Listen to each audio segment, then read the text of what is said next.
यार, रिया अगर शादीशुदा हुआ तो फिर क्या करेगी? यार, शक्ल से तो नहीं लग रहा था कि शादीशुदा है। ले, सिगरेट पी और सपना समझकर भूल जा। यार, मैंने सिगरेट पीना छोड़ दिया है। अब मुझे उस लड़के की तलाश है जिसने मेरा दिल जीत लिया। उसे ढूंढेगी कैसे, कोई पता है? पता नहीं यार, कोशिश करूंगी, शायद मिल जाए। तुम घर जाओ। रिया अपनी स्कूटी से अर्जुन को ढूंढने एक गांव में निकल गई।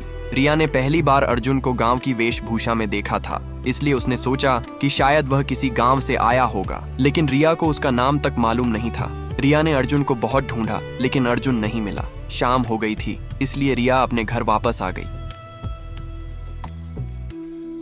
खाना खाने के बाद वह सोने चली गई। रिया को क्या हो गया? आज दुकान पर भी नहीं आई। सुनो जी, बेटी सयानी हो गई है। अच्छा सा लड़का देखकर बेटी की शादी अच्छे से घर में कर देते हैं। हाँ, तुम ठीक कह रही हो। लेकिन पूरी रात उसके मन में अर्जुन का ही ख्याल चलता रहा। वह सोचती रही, शायद वह मुझे मिल जाए तो मैं उससे अपने दिल की बात कह सकूं। नहाने के बाद रिया बाथरूम से बाहर निकली।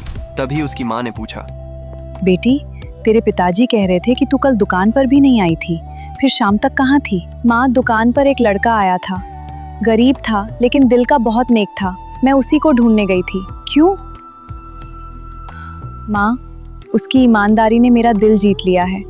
सोच रही हूँ उससे एक बार मिल लूँ। बेटी, उससे मिलकर क्या करेगी? वह तो एक ग्राहक था, चला गया। सपना समझकर भूल जा। अब तो तुम सयानी हो गई हो। अच्छा सा रिश्ता देखकर तुम्हारी शादी कर देंगे। माँ, मुझे कुछ दिनों का समय दो, मैं तुम्हें सब बता दूंगी। इतना कहकर रिया वहां से चली गई। माँ उसे जाते हुए देखती रही और मन ही मन समझ गई, मेरी बेटी अपने मन की कोई बात मुझसे छुपा रही है, शायद मुझसे कहने से डर रही है। रिया घर में बिना बताए अर्जुन को ढूंढने निकल पड़ी। उसे डर था कि कहीं बहुत देर न हो जाए। उधर अर्जुन खुद गरीब होने के बावजूद गरीब बच्चों को किताबें, कॉपियां और पेन बांट रहा था। रिया ने जब अर्जुन को देखा तो उसके दिल में उसके लिए प्यार और सम्मान और भी बढ़ गया। अर्जुन ने एक बार फिर रिया का दिल जीत लिया था। सुनो,